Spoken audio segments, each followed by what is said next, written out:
This is Talkin Hoopz, the show that discusses real NBA stories, gives you all the latest rumors, and gets you into heated debates. It's dunks and layups. How many of his points have been jump shots? 0. Not 2, not 3, not 4, not 5.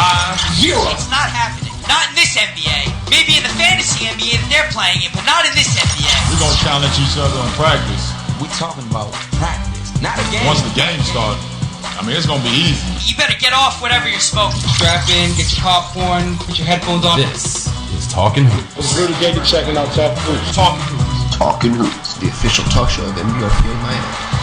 Talkin Hoopz starts right now. Talkin Hoopz.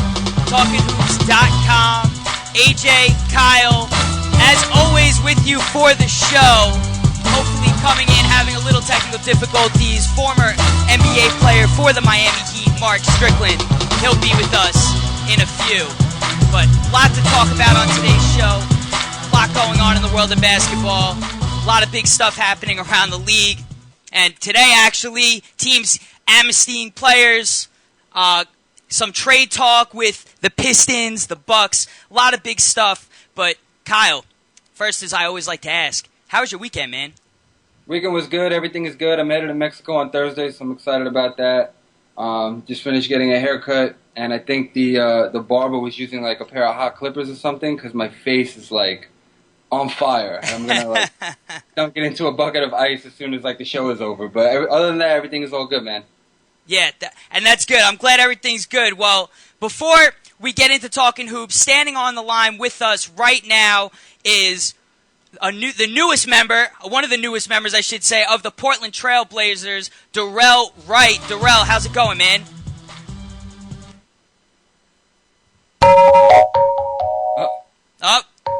Is Darrell? There's, yes. Darrell Wright standing by with us. How's it going, Darrell? I'm doing good. How you doing? All right. And we're just breaking the news now. Just, I know it's a little dated, but you just signed with the Portland Trail Blazers. You looking forward to that? What made you ultimately sign with the team? Yeah, I'm really looking forward to it. I felt it was a great fit for myself and my game, so I'm really looking forward to a new chapter in my career in Portland with a nice young team. I think, we could be a real good team, so that's what really made me want to, be a part of the organization and play for, a young team like Portland. And Darrell, I'm not blowing smoke here. I'm a fan of your game. You're a big body that can shoot the ball, take it to the rim, small forward, shooting guard combination. I think you fit in really well with this team. As you mentioned, it's a young team. CJ McCollum was just drafted. The expectations for him are really high. So I think the way you fit into that team is really good. Now, I think that the Thunder, and I'm sure there were other teams that were pursuing you. Was there any specific factor that you said, I want to bring my game to Portland as opposed to any of the other teams that were courting you? No, it was just a different situation and then timing. The business part also has a lot to do with, decisions and, that's the stuff that I leave in my agent's hands, and he does a good job at making it the best situation for not only myself but my family as well. So it all came down to a few different things. It wasn't just one thing I could really pinpoint as far as going to Portland. It was a lot of things. Me knowing Neil O'Shea for years, and me seeing a team I could really go fit in and play and help and get to playoffs right away. And, and I felt like Portland was just definitely the right place, and it fit my game as well. It's so unique, the NBA, in that, and I'm sure that you may agree with this, that there's always something happening every single day. I can't think of any other sport that every single day something happens, whether it's during the season or in the off season. You got players getting traded, coaches getting traded. Doc Rivers gets, moved to the Clippers. Guys are getting amnestied and released, and guys are getting signed, and then you have the D-League and the Summer League and Team USA, and there's always something happening. Does it ever get a little overwhelming as a player that, it's just always something happening, there's always changes to the franchise? What's that like for a player? It just depends. Certain situations you get into, you can't really control it because it's just the business of the game. guys are in and out. You know, the best thing about it, you gain relationships with guys forever. You know, it's not just for that year. You know, you spend time with them and their families, and you become friends. So it's just part of the business. You know, you can never take it personal when you know you got to get traded or you got to go to another city you probably don't really like, or whatever the case may be. But I really think you know it's just a part of the business, and you just can't take it personal. You just got to continue to stay focused. And now, Darrell, you said you're going to be playing with Portland. You're going to be playing with the former Rookie of the Year, Damian Lillard. Are you excited about that? I mean, the guy had a great season, and you know I think he should be able to get you some good open looks this year. Yeah, I'm definitely excited to play with the last year's Rookie of the Year, Damian Lillard. Yeah. You know, he's a great player. You know, he plays with a lot of attitude and confidence, and it's somebody I'm a fan of. So when you're a fan of somebody and you get an opportunity to play with him, you know, it makes it better. And, you know, with him getting in the paint as well as he can, you know, it's going to open up a lot of shots for me on the outside. So I'm really looking forward to it. And do you think you got a good shot here to make some noise getting into the playoffs? Yeah, I think the pieces of it what they're putting together with this team, I think we have a real great chance. You know, we got an inside presence with Lopez in there, you know, changing shots. I think he's an improved offensive player. Thomas Robinson coming off the bench, giving us a lot of energy. C.J. McCullough, checked him out in practice for summer league. I think he could be a great piece for us as well. You know, and the guys that they already have with Batum and Wes Matthews and, you know, Aldridge, I think it's just going to make the game a lot easier and, you know, a strong bench as well. Now that's Darrell Wright, the player. For all the people in Portland who are interested in who Darrell Wright, the person, is, you know, what can you tell fans about who you are? What do you do for fun? You know, you're a movie guy, roller coaster guy. I myself am afraid of heights, so I can't go anywhere near a roller coaster. Yeah. Yeah, I'm a big time video game player, like Xbox, and play different video games and things like that. But you know, I'm pretty laid back, quiet, goofy guy. But you know, for the most part, I'm just chilling it out and you know, just being cool, man, just resting and relaxing. But you know, the most important thing, you know, with me, you know, and with this NBA career is giving back to the community with my foundation.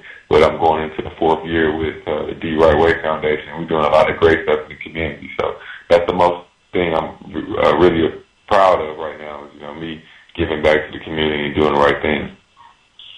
That's awesome.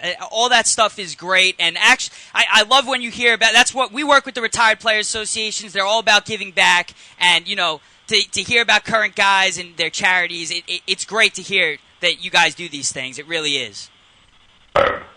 Yeah, I just feel like, you know, it's more than just basketball, and you just got to let the fans and the community know it's not all about basketball. It's about, you know, giving back and going back to where we come from and never forgetting. Now, you also mentioned that you're a 2K guy. How do you feel about your rating in that game here? I mean, you know, a lot of players, I talked to Ben Gordon, he thought he was ranked a little bit low. I mean, what do you feel about your own rating in that game? You know, I don't take it that serious, but, you know, it's all good. I think I got a good shot on there, so I like shooting with myself. Oh, man. Yo, AJ, I tell you what, AJ, I was over at AJ's house one day, and we were playing 2K, and we did. Here we go. What we love to do fantasy drafts, right? And then enter the season like this totally made-up team with all these random parts. And you got to bring this up, right? Course, wait a minute. And my team, of course, goes to the playoffs. We go to I think it was, the Eastern Conference Finals or something like that. And we're down to a game 6. So because AJ's team was eliminated, because he doesn't know how to put a team together. Oh, my God. So we had to alternate quarters. I had to play, you know, the first and the third, and he took the second and the fourth. And what do you think happens, of course? I give him a 7-point lead going into the 4th quarter, and he loses. And we get eliminated from the championship game. So, you know. Can't trust these guys. It's effort, all right? Listen, it's not like you had the best team here, all right? Come on now. Right. Obviously. Oh, man. We didn't have Darrell on the team either, so we didn't have a 3-point shooter on that regard either. We didn't have good 3-point shooting either. So don't give me that. You always need that shooting, man. You got to get that shooting. That's first. That's right. Exactly. That's what I'm saying. Tell that to Kyle. Jeez, he made this team. Whatever. If you want to use that as your scapegoat, that you didn't have a 3-point shooter on the team, that's fine. That's fine. Oh man. All right. I tell you, I'm more of a I guess you could say first-person shooter game. I'm more of like a Halo guy. Do you play like Halo or Call of Duty or anything like that? I play Call of Duty a little bit. You know, it's kind of frustrating because you got to be really consistent to play that game. Yeah. Right. And once we're in the season, you know, you go home. I mean, go on the road for about 3 or 4 days. You can really be behind when you get back on the game. So it's hard to keep up with. You need one of those one of those TNT buses that Mike Breen drives, where you could just go around driving around the country playing 2K and Halo and Call of Duty. Yeah. When are we going to see Darrell Wright in one of those commercials? We need that. I don't know, man. We'll see, man. We got to get him going. Yeah. You gotta get on there. But I tell you, if Portland starts winning games and starts really playing well, and he definitely have the pieces. I mean, McCollum looks like a great rookie. He looks like he's doing really well in the summer league right now. He can play both the 1 and the 2. And then obviously, you know, we mentioned Damian Lillard. LaMarcus Aldridge might be one of the most underrated players in the NBA, in my opinion. He's an all-star every year, it looks like. And finally, he's playing alongside a guy like Robin Lopez, a legit center, which he hasn't really had in his career. And now they add you, which is a great piece because you can either start or come off the bench and really give them that perimeter presence that can score. And like I said, you could play shooting guard and small forward, right? You're comfortable in both positions? But I'm comfortable in both positions, and I think we're going to be able to play a lot of forward when we go small. Just had a small lineup, stretch the floor out as well, you know. Me, Batum, and I think Wes Matthews out there on the court at the same time. It's going to be pretty tough for defenses to, you know, really key in on one guy because it's going to open the lane up for, you know, Dame and LaMarcus. So I think it's going to be a lot of fun. So you think you can actually play the 4 in sort of an up-tempo system? Yeah, no doubt. I did it last year a little bit, and I did it in Golden State as well. So, you know, pick and pop, you know, just doing things and taking the other 4 men that's not really familiar with playing around the perimeter, taking them out of their comfort zone, you know, me being able to knock down shots and make plays with my team. Now, Darrell, playing with the Sixers last season, kind of a tough year. You know, the Sixers didn't finish overall that great, but they did have Drew Holiday, turned out to be an all-star, great player. And, you know, when you look at Drew Holiday and the Sixers trade Drew Holiday, Andrew Bynum never played a game for you guys. I mean, what happened last season? What was going on? You know, the biggest thing, you never want to make excuses for yourself or a team. You know, we had a lot of injuries, you know, injuries to our key players. And, you know, when you're trying to play out there, you know, with not all your guys, it's kind of hard to win this league because, you know, teams are good. Teams come out each and every night to play. And you can't never underestimate teams. So I think, you know, injuries and, you know, not being really consistent throughout the year. But, you know, it's part of the league, man. All right, Darrell, it's been awesome having you on the show, and we wish you nothing but the best of luck in Portland this coming season. And we'll be watching. We get League Pass in Jersey, so we'll be seeing you. We'll be there for sure. We definitely got to catch up with you again during the season. And again, if you could plug your organization one more time, your charity, that would be awesome. The Right Way Foundation, and you can also find out what's going on, what we've been doing, what's up and coming from the website, therightwayfoundation.org. All right. Darrell Wright, it's been a pleasure. And again, looking forward to having you back on the show later on in the season, man. And we wish you good luck. Maybe we'll also not only catch him on the show again, but we'll catch him on some 2K, and he can have a fantasy draft also. That's right, man. Thanks for All right. All right? All right, Darrell. Take it easy, man. Thanks, man. All right. Darrell Wright, great solid player. I love really Darrell Wright's game, and I love that he plays games. Okay? That's what I love. I love when a player can also play the game. You know what I mean? Yeah. It's like, it's awesome. It's awesome because, you know, we don't really think of that. We don't really think like, you know, Darrell Wright plays, you know, as himself in a game. You know, like who thinks of that? I mean, that's awesome. I love that. And you know what? I think it's interesting that he said that he's going to play the 4, or at least he believes he can play the 4 in Portland. Because that is an interesting look. How do you guard a team that has all perimeter shooters 1 through 4? Right. When you have Lillard and Matthews, Batum, and Darrell Wright on the court at the same time, how do you defend that? Yeah, that's tough. You know, these guys are big bodies. These power forwards, how they got to run around with Darrell Wright all over the court. It's going to create a matchup problem. We're going to have to wait and see what happens this season in Portland. But again, I like Damian Lillard coming back, second season in the league. Right. You know, he definitely has some more experience, and shooters is their point guard's best friends. At the end of the day, and I'm saying it, at the end of the day, they're point guard's best friends because if they penetrate, there's always someone there to dish to. And Darrell Wright, great spot-up shooter, great three-point shooter. To be in those situations with the Rookie of the Year, I mean, come on. I think Portland's definitely going to make some noise this season. Portland is one of the most underrated teams going into next season. I'll tell you why. The Clippers obviously made the most noise, right? They get Doc Rivers. Right. They bring in Jared Dudley and J.J. Redick. They re-sign Matt Barnes. There's a chance that they bring Antoine Jameson in. They're the team, and they re-sign Chris Paul.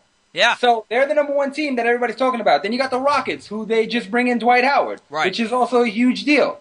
So those two teams everybody's talking about. Then you got the Spurs, who went to the finals last year. They don't really have any changes to their lineup. They bring back Ginobili. Maybe they lose Gary Neal. Those are really the only changes that we're talking about. Maybe they lose DeJuan Blair, but DeJuan Blair didn't really play. Right. So you got those three teams. Then you look at the Lakers, who are probably going to be a strong team, as they usually are. Golden State brings in Andre Iguodala. Right. They're another strong team. Denver, one of the best teams in the West last year. Yeah. All these teams are getting publicity. Right. Nobody talks about Portland. I really think Portland can sneak into the play. Maybe not even sneak in. I really think that they can get into the playoffs. And when you're in the playoffs, anything can happen. Right. And coaching's going to be a big part of this, too. You know, with the whole coaching carousel we all went on this offseason, Portland didn't make the playoffs, and they still have the same coach. So, you know, I think it's going to be interesting to see just how this team unfolds and what happens this coming season with Portland. But I think we're going to take a quick break. When we come back, we'll talk more hoops. Hopefully try and get Mark Strickland here on the show with us. Stick around. NBRPA Miami chapter, NBRPAMiami.com. Check them out. Talkin Hoopz, TalkinHoops.com. We'll be right back.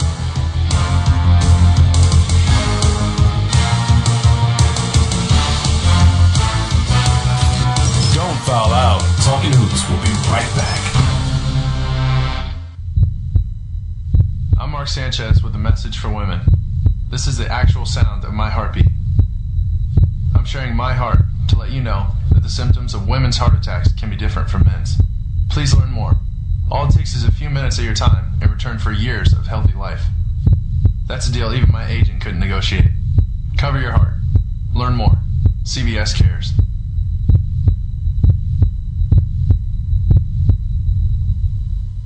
The new free CBS Radio app streams your favorite CBS radio stations, as well as all your favorite AOL and Yahoo music stations directly to your iPhone, iPod Touch, and BlackBerry Bold. With 30 genres of professionally programmed stations at your fingertips, you can hear whatever you want, whenever you want. Stations like K-Rock, 1010 Winds, WFAN, AMP, and over 600 others. Now you can easily take your favorite stations with you on the go. The CBS Radio app is everything you wanted from streaming radio and a whole lot more. Go to cbsradio.com/mobile to download your app today. This is Talkin Hoopz. Like Shrek and Donkey.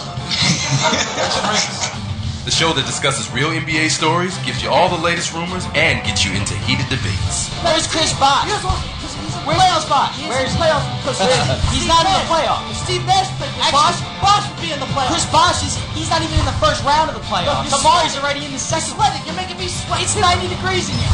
Hear from players past and present, like former NBA star Olden Polynice. I'm a great cook. Really? What's your specialty? What do you like cooking? Mostly Italian, but I can pretty much cook anything. How's your French toast skills? French toast? Oh, yeah. I need to have my kids on the phone right now. Watch us live every Wednesday at 7 p.m. and every Sunday at 12 p.m. Eastern Standard Time on TalkinHoops.com. Catch you on the rebound. Sassy! This week's episode, Bobcat in the Cave. Gosh, Johnny, playing in the cave sure is neat. Oh boy, a kitty cat. Sassy, the kitty cat's yelling. What, Sassy? It's not a kitty, it's a bobcat? Speaking of cats, you'd like to stress the importance of adopting cats from animal shelters? Over 5 million cats go into animal shelters every year? And with millions of healthy cats to choose from, it's a shame more people don't adopt from shelters? This bobcat's heavy. Help, Sassy! Why bother? We'll just get into more trouble tomorrow? What's that supposed to mean? Oh, nuts. Sassy is brought to you by the Ad Council and the ShelterPetProject.org. Remember, adopt. Hey guys, this is AJ. Want to talk more hoops? To bring the show into overtime, check out TalkinHoops.com. Catch ya on the rebound. Welcome back to Talkin Hoopz. About 15 players on the team. 14 get along. Now here's the guy who likes to dunk. On his 8.5-foot rim. Take it away, EJ. Welcome back. Talkin Hoopz. TalkinHoopz.com. AJ, Kyle, still here with you. That was Darrell Wright before the break. If you're just tuning in, you'll be able to catch that interview after the show on TalkinHoopz.com. But Portland looks good. Everybody looks good. But there was a lot of breaking news today. A lot of stuff going on. Jason Kidd, the Raptors amnestying Lennis Kleza. Mike Miller gets amnesty. Kyle, why don't you break down everything for us right now? Yeah, man. Look, I got this Miami Heat hat on today to sort of say goodbye to Mike Miller. Look, the Miami Heat, it makes sense financially, but it doesn't make sense logically. I mean, financially it makes sense because they save about $16 million, a little over $16 million in luxury tax payments. So they'll definitely help their pockets. But he was a key player for them down the stretch in the playoffs. And when you think about how the Miami Heat are made up, you know, we could talk about Mark. We could talk about this when Mark joins us later on. The Miami Heat are all based on LeBron James dominating, right? He gets to the basket, the defense collapses, and he has shooters everywhere he looks. He's got Mario Chalmers. He's got Battier in the corner. He's got Mike Miller. He's got Ray Allen. That's what the Miami Heat are about. Surround LeBron James with shooters so when he gets double-teamed or when he penetrates and breaks down the D, he has outlets to kick out to. Right. And you lose Mike Miller and you lose one of those, one of the better shooters, Ray Allen, near the end of his career. He didn't have a great season last year. Right. All right. Everybody, winning makes everybody forget all the negative stuff that may have happened. And Ray Allen didn't have a great year. But him hitting that shot against the Spurs to force one of the biggest moments of his whole career. And you know what? That erases everything. Even in Heat history, not just his career, that's a franchise shot right there. That goes down in the books. This whole finals, it was incredible. But one thing I'm worried about now with Miami, and you said it, Mike Miller came through in the playoffs. These guys come through in clutch moments, clutch situations, clutch games. You amnesty this guy. You got to get through the regular season, but the regular season doesn't really mean anything. If you look at other teams, they had better records than teams that beat them in the playoffs. It doesn't matter. It's getting to the playoffs where it all counts. That's where it all gets put out on the line. And when you have guys like Mike Miller who show up for big games like that, that's big. I mean, we talk about Mike Miller. This guy, he hit a shot with his shoe off. He lost his shoe in one of those games. Shoegate. That was big. I mean, I think it's going to be a big loss for them. I said Miami needed to make some change. I didn't think it was going to be this, but, No, this is not going to help the team. And Ray Allen, again, he's another year older. What is he going to contribute next year? A whole season on his body. Yeah. You put a lot of pressure now on Mario Chalmers to step up and be able to hit those threes. Shane Battier, another year in. Right. I don't know what the team will be, and you don't really realize how good a guy is until he's gone. So we're going to see how Miami, adjusts to the loss of Mike Miller. And then you mentioned Kleza. Kleza amnestied out in Toronto, not such a huge deal. Yeah. Toronto is still sort of rebuilding, finding their way. They deal Bargnani, they get rid of Kleza. So that's not a huge deal. And Jason Kidd that you mentioned, he pleaded guilty to DWI charges stemming from an incident that occurred last year in June, I should say. Yeah. When he first signed with the Knicks, he was at an event, went home driving drunk, crashed into a utility pole. Right. So he'll serve, he'll be doing his probation. He'll be talking to high school students about the dangers of drunk driving. He'll do his service there. And he may face a suspension from the NBA, maybe get a 2-game suspension or something like that. But not a great start, obviously, to your head coaching career when you're facing DWI charges. Right. And the New York media will eat you up. So, a couple of more missteps from Jason Kidd, and he's going to find himself on the wrong end of the media line, And Brooklyn needs all the help they can get. So off-the-court distractions, not going to help. They're built to win now. We mentioned that. You don't bring Kevin Garnett and Paul Pierce and Jason Terry on for the future. Right. You win now with them. It's now or never with Brooklyn. And not just that, they credited a lot of him already having an impact with just being able to recruit guys, That was what Billy King came out and said. Now, how accurate that is, if Doc Rivers went to Brooklyn, I don't think Garnett would have had a problem going to Brooklyn in the first place. But the fact that Doc Rivers didn't and Jason Kidd was there and he supposedly was able to get Kevin Garnett to waive his no-trade clause, I just think... I think he's got the right impact in recruiting guys, but we'll see how he does as a coach. Well, he's going to be a player's coach, right? He was just a player. So he's going to be a player's coach. Guys can relate to him. And if you're Kevin Garnett, you got to think to yourself, look, I love Boston. He said he bleeds green. That's fine. But if you want to win another ring, you're not going to win there, right? Doc Rivers leaves. You're going to get a new coach. You're on a team that has a lot of veteran guys. Rondo's going to come back from injury, but there's a lot of uncertainties. But when you go to Brooklyn, you see, wow, you know what? Darren Williams in the prime of his career. Yeah. Brook Lopez in the prime of his career. Two guys that are all-stars.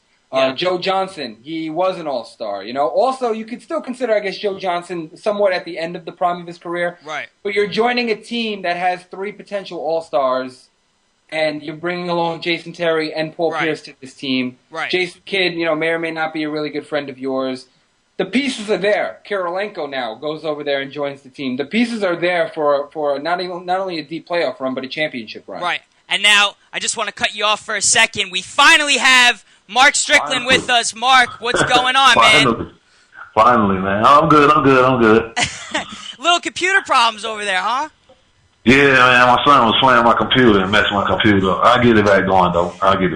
It's too much Call of Duty for you guys over there. Let's just face it. Yeah, too much. He's been playing it the last 4 days. So, just to catch you up real quick, we've been talking about Jason Kidd, the Nets. He got out of court today, and it's gonna be interesting this season with Brooklyn. It really is. What I wanted to talk to Mark about, though, since he's a former player for the Heat and he's in the Miami area, Mark, how does we also spoke about this a little bit, amnestying Mike Miller. Mike Miller no longer on the Heat now. How does that affect the Heat going forward? I think that, financially, obviously it makes sense, but LeBron James, he lives by dishing out to the shooters, to Miller and to Ray Allen, Mario Chalmers, and that's sort of what the Heat are, so that LeBron has some outlets. Now you lose Miller. How does that affect them going forward? I mean, they just got to find another shooter, I feel like. I mean, I think they got something on their sleeve. They got to have somebody there who they're depending on to fill that spot if they amnesty him. Yeah. The Heat, well, obviously they're still going to be the favorites going into next season. But easily. Well, you got the core still there. You just got to try to find another shooter. Maybe they find one doing the summer league. Maybe they're going to bring in another veteran. Who knows? I mean, it's still early in the summer. So by the time season hit, we'll all know why they made that move.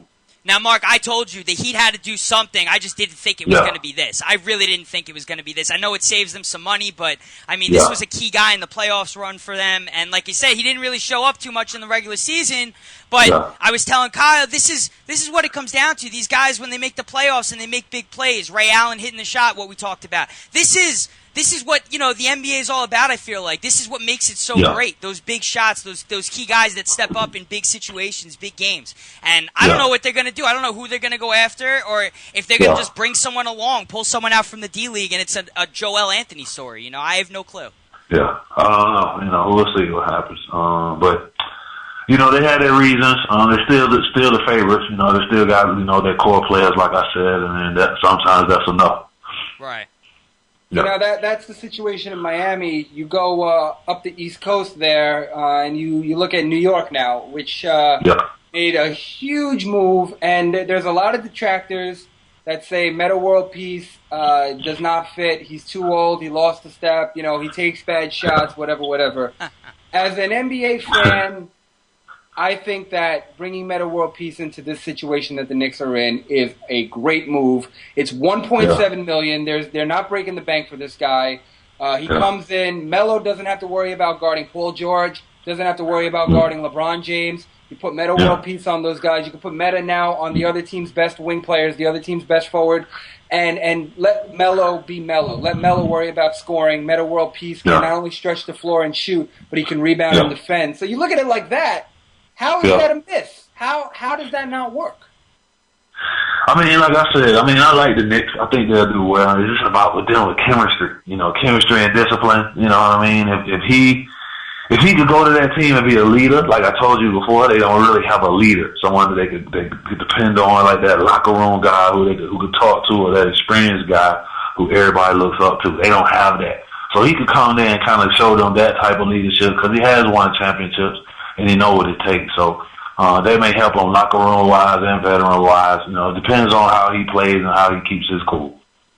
And that's what everybody says. Everybody says that he is a really good locker room guy. He's a good presence there. The only thing that I'm concerned about is he makes like these outlandish comments that he wants to coach in the Elite League. He wants to play for the LA Kings. I'm afraid that he's going to say too much in the New York media is just going to flip his mind, and he's going to become like his off the court antics and antics are going to interfere with. And New York doesn't need that because we have.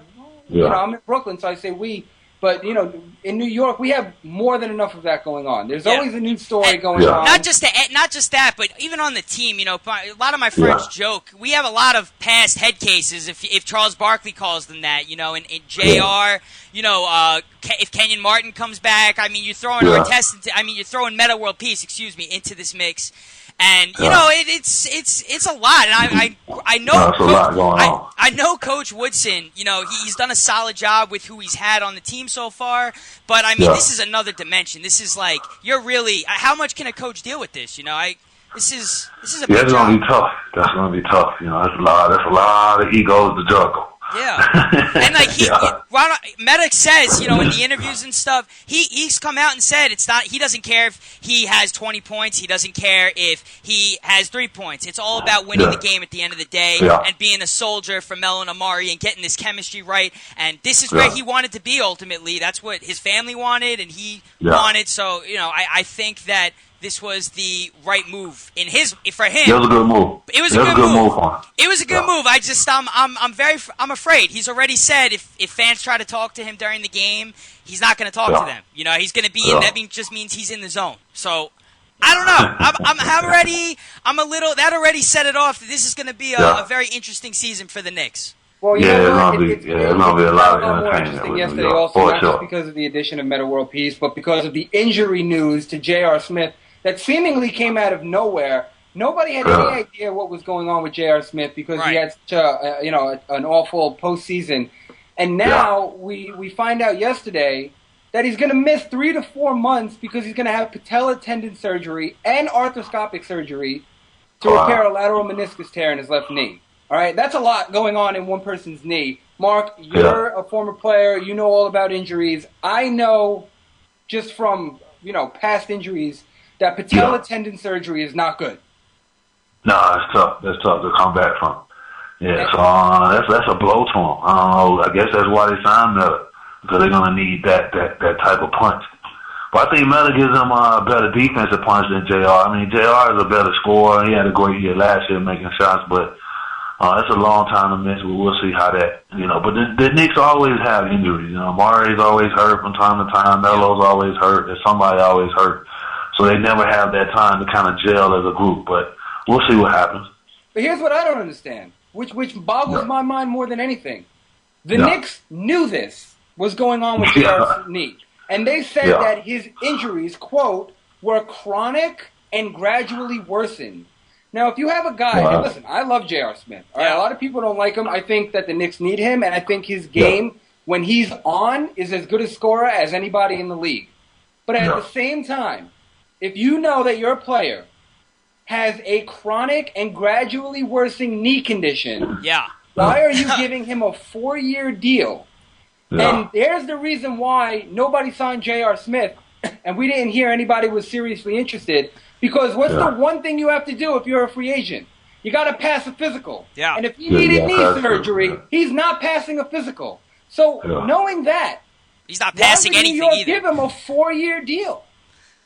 That's a huge deal. And listen, I love J.R. Smith again, but at the same time, I'm trying to figure out from a Knicks perspective, a front office perspective, what are they doing? What are you doing with a guy who has a chronic and gradually worsening knee condition? Why you don't think they can use him as trade bait or something? Maybe throw him in on a trade, maybe? Yeah. What's that? Maybe. I mean, that's the only thing I could see. Yeah. I don't know. Unless they liked him that much.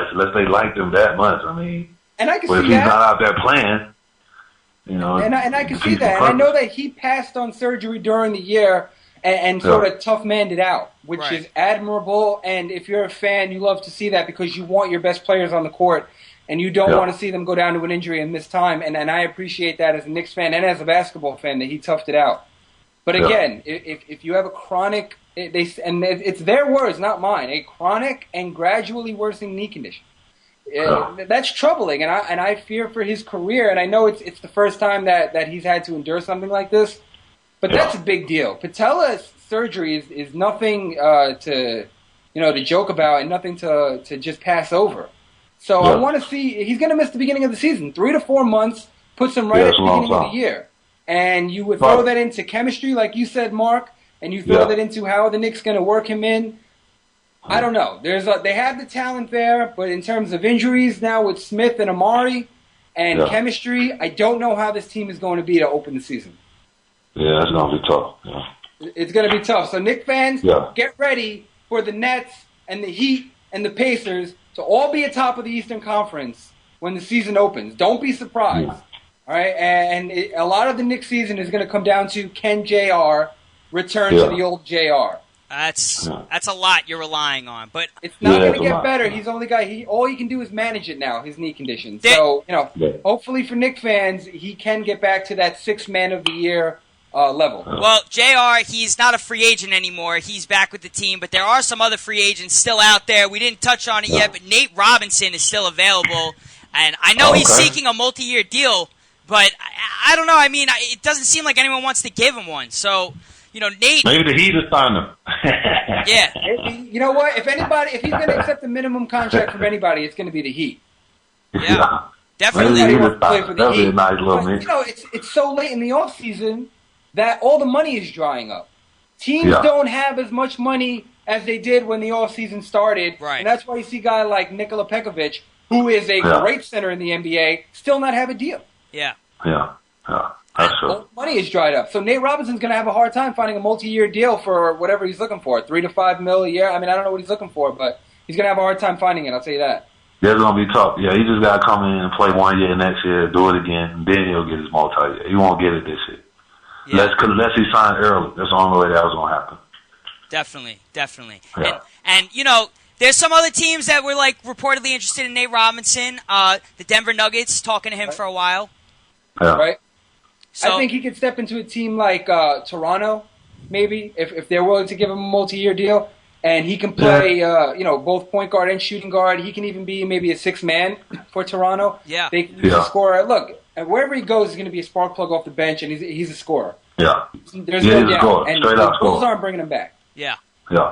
So wherever he goes, that's what he does. He scores. Yeah. So maybe he takes the minimum deal for a team like the Lakers or the Heat or, a contender. But I don't see him doing that. I think that he knows what he's worth, and he is worth more than the minimum. So hopefully he goes out there and finds it. Yeah. Definitely. Yeah, we'll see.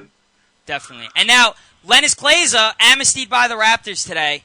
That was a big move for Toronto. And they're just shedding salary left and right here. I don't think it's a big move.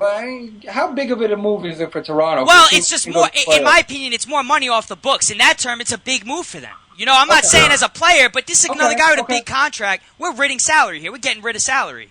It's going to be, in a couple of years, Toronto's going to have a shot to sign some elite guys. And, they're putting themselves in the right situation. They're going through that rebuilding phase. And, look, they got future draft picks. It's unfortunate that they don't have a lot of talent now. It's not like the Boston Celtics where they got a lot of young players now to work with. The Raptors are kind of hoping for the future here. Yeah. You know what? That's a fair comment. If you're looking at it from financial terms, that's fine. But if I'm the Raptors, I'd probably, Kleza, he has an expiring deal. This was the last year on his deal. You can trade that. Expiring contracts are a luxury in the NBA. Why not? If you're going to amnesty somebody, amnesty Landry Fields. He's making $6 million this year and $6 million next year. You got $12 million invested in Landry Fields. Why not amnesty him? And I know Kleza is dealing with some injury concerns, and that may have played a factor into it because he's not healthy. But you got a guy making $12 million over the next 2 years, and he averaged 4.7 points per game last year. Yeah, and maybe they like him. There's always that chance that they just like him. That's why some players are still in the league, and people wonder, why. Guys, they're liked by organizations. It goes beyond the court. He could just be a great teammate. They've seen what he's able to do in the right situation. It's a new day in Toronto, I feel like. They're going through some changes. So, I'm curious to see how Landry Fields comes out and plays. And, Mark, how about, in your playing days, You must have had guys in situations like that where they just, some days they were there, some days they weren't there. What went through a guy's mind? And how do you get their confidence up? Oh, you just have to stay ready. You always have to stay ready. Just being ready when the coach calls. That's every player on the bench. If you're not a starter, that's your mindset, and that's the mindset you have to take on. And if you take on that mindset, you can handle, sitting, having 3 or 4 games with DNPs, and then all of a sudden he calling your name and you in the starting lineup. You're able to adjust to that because you're constantly doing stuff to stay ready before games, after practice, before practice, so you get working. Yeah. And now you always hear people say when a guy goes through a shooting slump and he can't get anything to fall, just seeing the ball go through the rim, even if it's a free throw, is like all the difference in the world. Is that true? Like if you're in a slump, when you were in a slump, when you were with the Heat, and you couldn't get anything to fall, did like a tip shot change everything for you? Or, you're trying to get something easy. That's what I always say. You're trying to get like a layup, a tip shot, like a putback or something easy. And then once you see it go through, that helps out. That helps your confidence. But once you make a jump shot, that just changes your whole rhythm off. It makes it better for everybody. Yeah. Well, Landry Fields just got his words of wisdom from Mark Strickland, so that's good. Yeah. If Landry Fields is watching us right now, words of wisdom from Mark Strickland. We should make that a segment, Mark. Yeah, I got to work on that. Yeah, for sure. Not just. Well, I tell you this all the time, man. You got that coach in you. You're such a coach. But listen, I wish it's unfortunate that the computer situation didn't work because I got a ton of Vin Baker pictures for you this show, buddy. Okay. A ton of them. I was all prepared. I was all ready to throw them up on the screen. We had a ton of Vin Baker pictures ready from our conversation last show. Save the photos. Save the photos for the next show. We will. I'm not playing. Not saving photos. 2 weeks. We got 2 weeks now. 2 weeks. That's right. That's right. 2 weeks. And I'm going to also, I told you before the show, don't spoil the surprise. I'm going to bring something on the show for the next show that's Vin Baker related. Very excited about it. But we'll save all of that for the next show. Cool. And for those of you who are completely oblivious to what we're talking about and have no idea what we're talking about, we were talking about the Seattle Supersonics franchise back when they had Vin Baker and Gary Payton and Sean Kemp, Detlef Schrempf, all these different guys before they became the Thunder. So that's where all of this is stemming from. And hopefully Seattle gets a franchise again.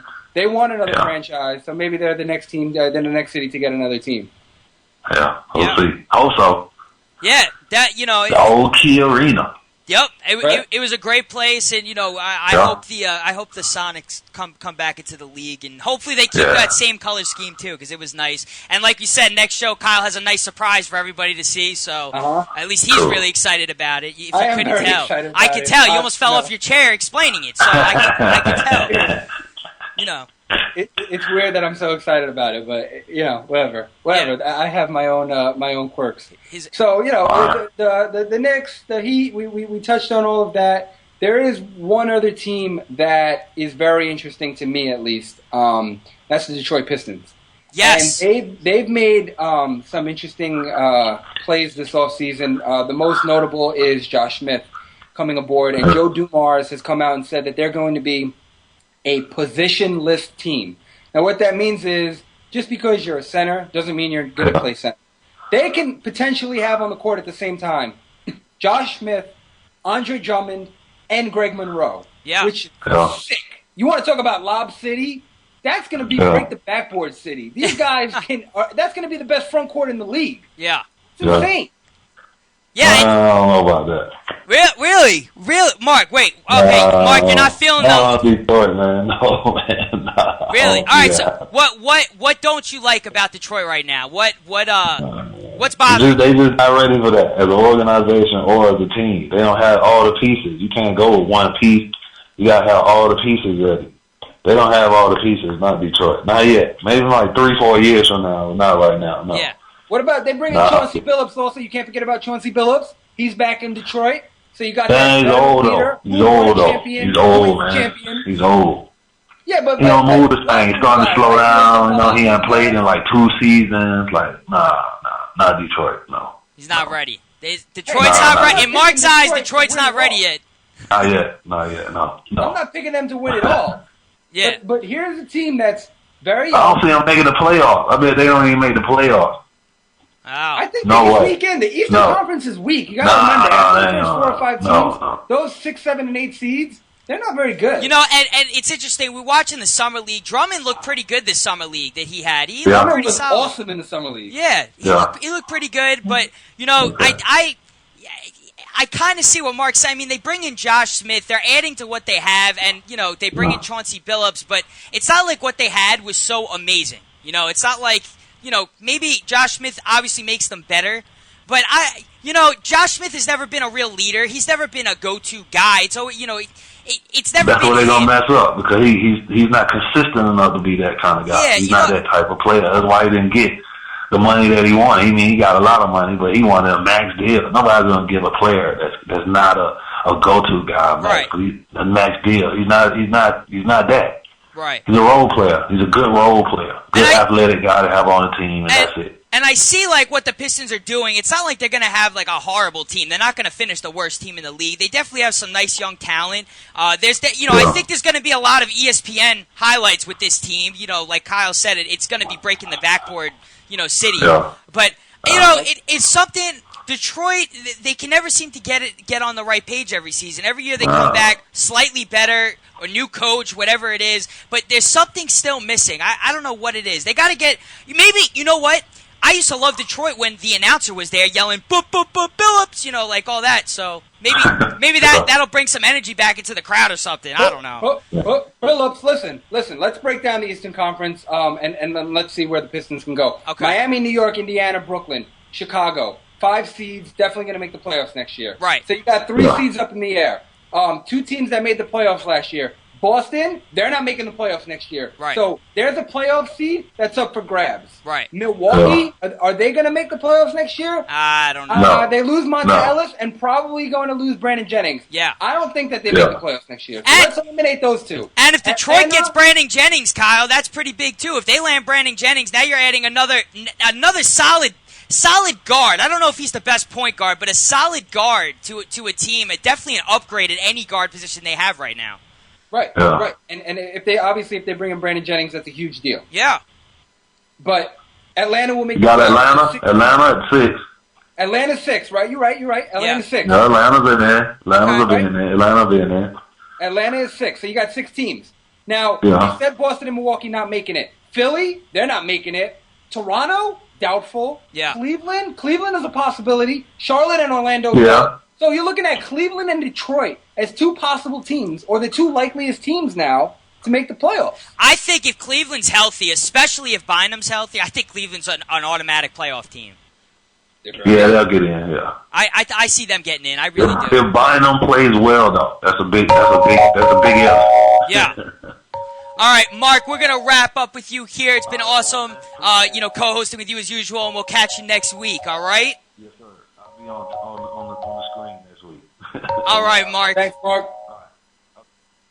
All right, Kyle. You know, Detroit has been incredible. Really has. It's had a much changed offseason. It's been pretty solid for everything that team's gone. I think they're on the right path. I really do, and especially if they get Brandon Jennings. I mean, I think that they're a team that can definitely get into the playoffs. We talked about Andre Drummond's summer league and everything, and now joining us on the line, ESPN writer Robert Silverman, who's actually at the Las Vegas Summer League. Robert, what's going on?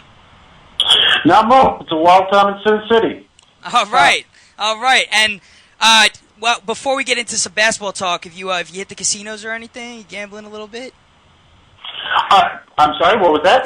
Before we get into some basketball talk here, if wanted to catch up with you in Las Vegas. I mean, are you going into the casinos, doing a little gambling? I am officially the worst gambler in the entire world. I'm the guy who takes out $60, goes to the $20 blackjack table, loses in 5 minutes, and walks away. Yeah. I might as well just hand them the money when I walk in and save myself the agony.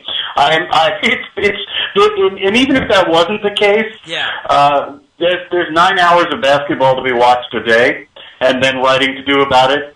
So there's really not a lot of time for taking in the sights and sounds of the city. I am extremely jealous that you get to be around, all of these guys. A lot of them trying to get into the league, trying to start a career for themselves. A lot of them, are also first-round picks, guys that are going to be superstars in the league, and they're on the court at the same time. You don't get that dynamic at any other time during the year other than the summer league. So, just quick notes from the Summer League from you. Who have you seen that stands out that people, may have not guessed so? Some players who've been really good. First of all, has to be Jonas Valanciunas. And I kid you not. Jonas Valanciunas looks like a beast. Really? He's playing incredibly well. He's gotten bigger. He is just too big and too fast for anyone here to guard him. I mean, if Andre Drummond had come down from Orlando, that would have been a fun matchup to watch. And Robert, interesting you bring up Jonas Valanciunas because we're talking about the Raptors right before you came on the show. That I think this guy, especially from everything you've just said, he's going to have a chance to really shine. And if you're saying he's moving as well as he is, that could be a Most Improved Player of the Year candidate. Oh, without a doubt, he's definitely got a shot. I mean, they tend not to give the most improved player to former first round draft picks. Tends to be guys who you don't expect to make the next leap. Yeah. But Valanciunas is going to be a really solid center this year at worst. If what we've seen here in the Summer League is any indication. Wow. He's making quick moves and decisive moves. He's playing very solid defense, and he's really, really gobbling up rebounds. He's very active. He's a very energetic big man. You have to put a body on him and be aware of him, or he's going to beat you up inside. He's been very pretty impressive. Jeffrey Taylor from the Charlotte Bobcats has been quite good. Let me ask you about Andrew Goudelock. This guy is, I think, averaging 28 points per game through his first 2 games of the Summer League. Have you got a chance to see him play at all? Yes, I got a chance. I got a chance to see him play only at half because I was running. They often have 2 games playing at the same time, so I was actually, racing back and forth to see one. And I saw him put down 18 points, I think, in the first half of the game. And doing it, he's still an undersized shooting guard. He's not a point guard by any stretch of the imagination, but his shot is he's deadly as a catch and shoot guy, and he's really made some strides creating for himself off the dribble. He's not going to get all the way to the rim, but he's got such a quick release that if he gets a step or two on a defender and then pulls up, his shot is very, very accurate. I think his development, he's got a really good shot of making the Chicago Bulls, especially since they don't seem particularly interested in bringing back Nate Robinson. Yeah. And that team, the Bulls, they actually are kind of stacked at the guard position. You got Derrick Rose, Kirk Heinrich, Marcus Teague, right? He's still on the team. So I don't know if he's going to be able to break the roster, but I'm sure someone somewhere is going to sign him because so far he looks like a scoring machine. He could do very well. Marcus Teague is another player who's looked really, really good. He's definitely a point guard. He's a big point guard. He's a very, very, very clever distributor. He knows how to find guys off the pick and roll. And given the Bulls' predilection for running a pick and roll centric offense with Derrick Rose, granted, as the creator, but he can come in and be a very solid backup for Derrick Rose. I think Jimmy Butler this year is going to get a lot of time at 2 guard for them just because he needs to play. Right. But they have a lot of depth there. But I think Andrew Goudelock is a guy who could stick with that team. If not the Bulls, then someone should give him a shot. Like I said, Jeffrey Taylor is another player who's really impressed for the Charlotte Bobcats. Charlotte has a pretty good Vegas team. They've got 4 NBA rotation guys on their roster in Taylor and Cody Zeller, who's also looked very good. Right. He's been impressive. And also Marcus Kidd Gilchrist, Michael Kidd Gilchrist, rather, whose shot still has problems.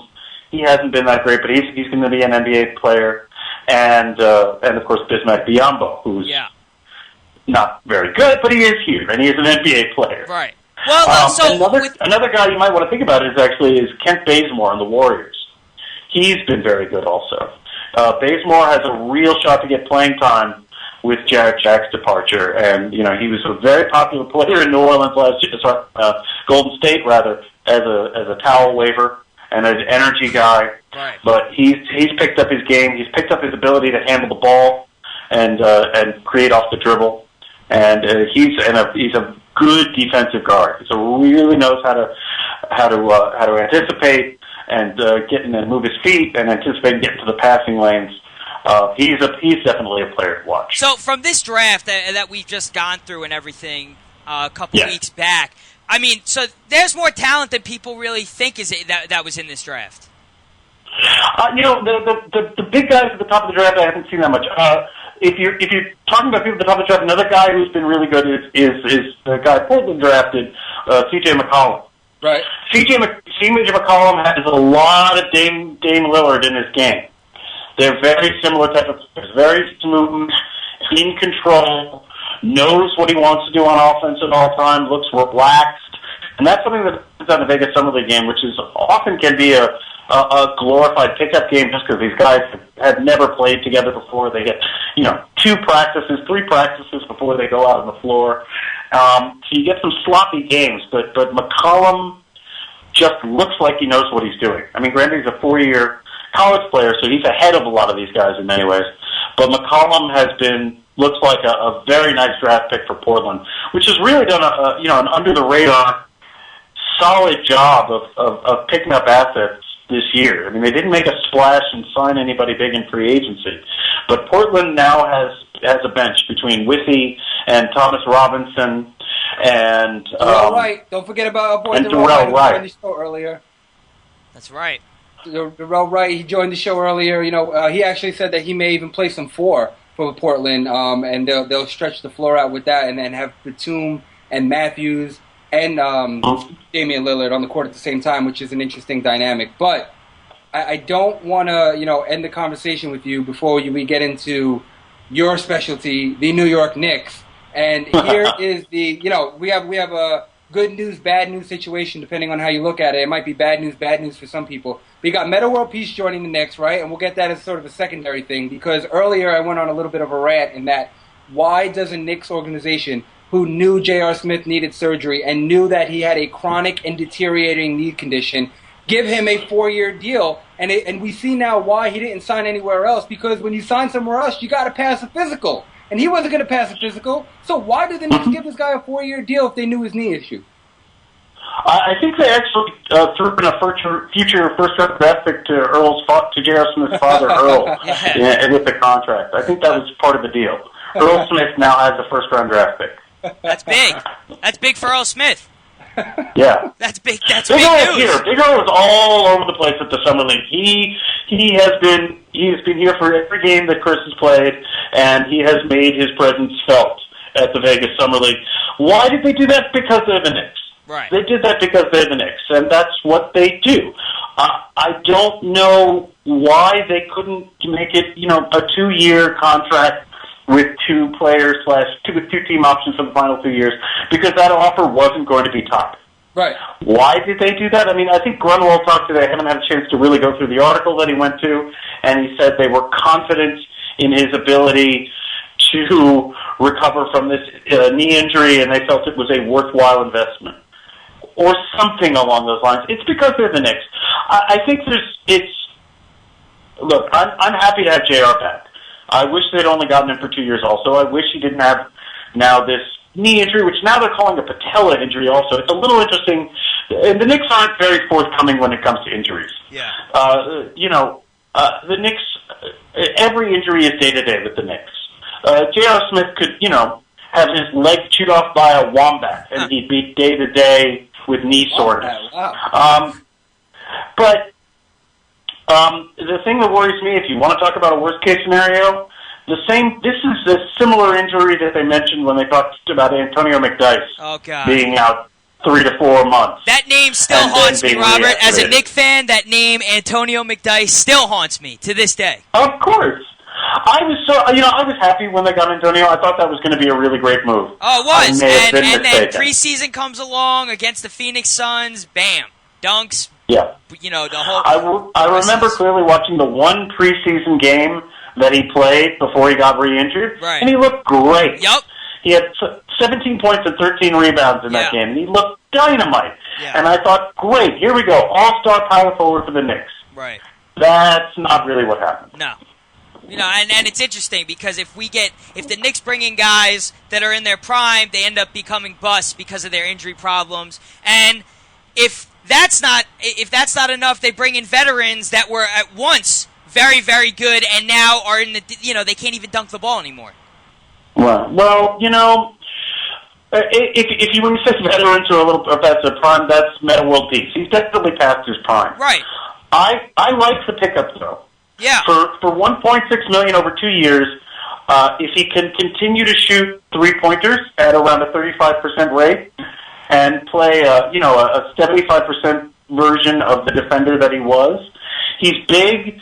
He can allow, like if they had Meta last year during Indiana playoffs, Meta World Peace would have taken some of the pounding that Melo took trying to handle David West. You can put Meta World Peace on David West and be pretty comfortable. I think I'm on board with you in terms of the Meta World Peace signing. I think he does everything Melo does not, and you could put him on LeBron James so Melo doesn't have to guard him, and you could put him on Paul George so Melo doesn't have to guard him, and like you said, David West. And he will rebound and defend, and Melo can really focus on scoring more, which is what Melo does. And then he adds that, he does have a little bit of a jump shot. He can't hit the three-pointer, so he stretches the floor in that regard. So I think he fits in well with this Knicks lineup. He's going to be a soldier. He's going to be a soldier for Melo and Amari. He's going to beat people up. He's going to make them tough, which we haven't had, in New York in a long time. And you put him with Shumpert and Chandler on the court at the same time. He said he's real excited to play with Iman. That's the most That's how he said is really the most exciting part about all this. He can't wait to play with Iman. Well, wait. I want to ask Robert, actually, how exciting was it to see Iman Shumpert have dyed the front of his hair? God. How awesome was that when you saw that? Be kidding me. That was pretty impressive. That was some impressive stuff. Like, that might have been the highlight of the Vegas Summer League, actually. Really? And then comes the summer camp, and it's dyed in the front. All right. Look, I don't mean to get off of Iman Shumpert's hair, but Robert, before we let you go, before we let you go, I want to talk about Tim Hardaway Jr. What have you seen from him this summer league? Tim Hardaway is an interesting player. Just before we get into Tim Hardaway, it was interesting. The guy who I really addressed, Reggie Bullock, looked great. Reggie Bullock is going to be a player in this league. He's got such a quick release. I don't know how to find open spots on the floor. Reggie Bullock looked. Marcus Landry, girlfriend Marcus Landry, also has put up some good games for the Lakers. I think he's going to get a training camp invite. Carl Landry's younger brother. But Tim Hardaway Jr., there's some positives and there's some negatives. Okay. The positives are when he limits his choices. When he says, I'm going to be a catch-and-shoot guy, he looks very good. Okay. When he says, I'm going to decisively, he looks very good. Okay. When he tries to create off the dribble, you get a lot of J.R. Smith moments.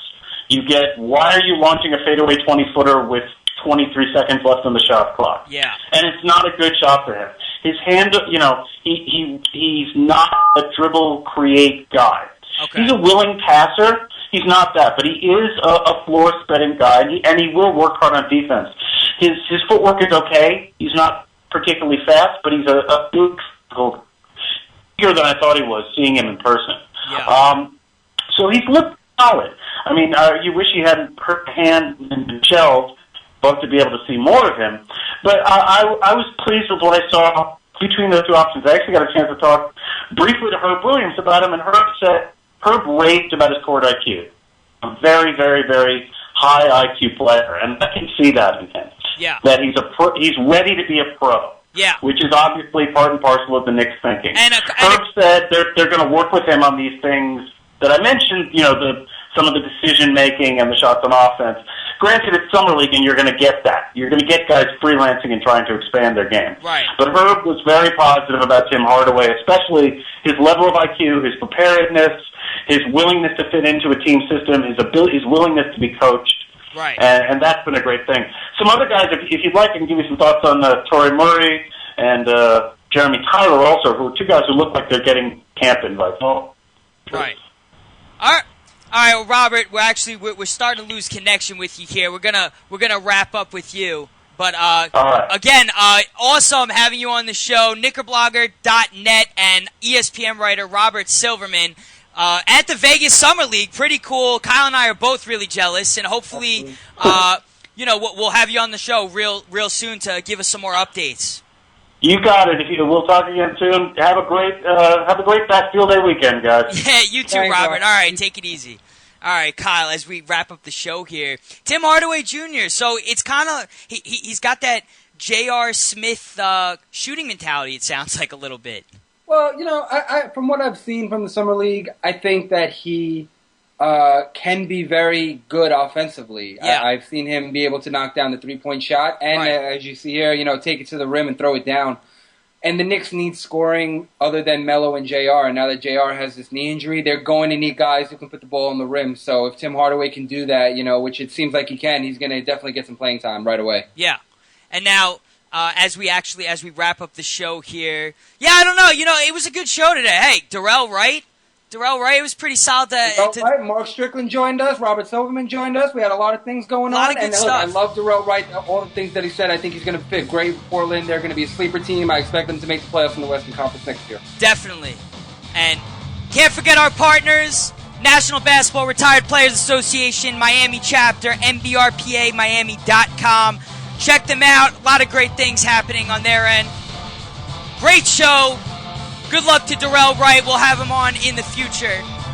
And until next time, for AJ and Kyle and Mark Strickland, Talkin Hoops, TalkinHoops.com. We'll catch you guys on the rebound.